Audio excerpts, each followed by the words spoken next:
Hello, আসসালামু আলাইকুম। আজকে আমি রান্না করব গরুর ভুঁড়ি।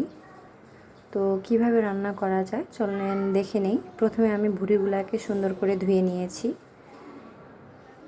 এখন আমি একটা প্রেসারে কিছু পরিমাণ পেঁয়াজ দিয়েছি। পেঁয়াজটা আমি বাদামি করে ভেজে নেব, তাহলে হচ্ছে ভুঁড়িটার কালারটা অনেক সুন্দর চলে আসবে।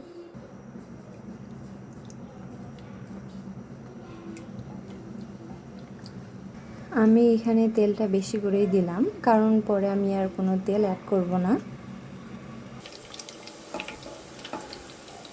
আমার পেঁয়াজগুলো বাদামি বর্ণের হয়ে আসছে ধরছে। এখন হচ্ছে যে এখানে আমি ভুঁড়িগুলো ঢেলে দিব। এইখানে আমি আগে থেকে করে রাখা পেঁয়াজ, শুকনো মরিচ, আদা, রসুন, তেজপাতা সব কিছু দিয়ে ব্লেন্ড করে নিয়েছি। এটা আমি এখন ইউজ করব। এখানে আমি গরম মশলা হিসেবে 3টা এলাচ, 5টা গোলমরিচ, 3টা লং আর একটা দারচিনি ব্যবহার করেছি। এখন আমি ব্যবহার করব পরিমাণ মতো লবণ, হাফ চা চামচ পরিমাণ ধনিয়ার গুঁড়া,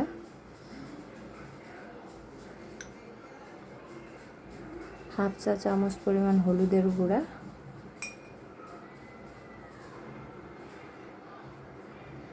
হাফ চা চামচ পরিমাণ জিরার গুঁড়া।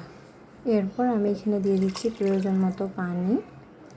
আপনারা বাসায় কিভাবে ভুঁড়ি রান্না করেন আমি জানি না, আর আমি তেমন এক্সপার্টও কেউ না। আমি বাসায় যেভাবে রান্না করি সেগুলাই আপনাদের সাথে শেয়ার করছি। ভুল হলে অবশ্যই ক্ষমা সুন্দর দৃষ্টিতে দেখবেন।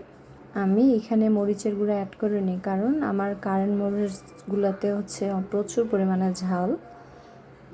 সেগুলো আমি 10-12টা পরিমাণে দিয়েছি, এই জন্য হচ্ছে যে আমি মরিচের গুঁড়াটাকে স্কিপ করেছি। এবার এটাকে সুন্দর করে নেড়ে চেড়ে আমি হচ্ছে যখন ঢাকনা দিয়ে ঢেকে দেবো সিদ্ধ হওয়ার জন্য। আমি এটাতে 5-6টা সিটি দিয়েছিলাম। এই যে আমার ভুঁড়িটা প্রায় হয়ে আসছে। এখন হচ্ছে আমি পানিটাকে টানিয়ে নেব জাল দিয়ে।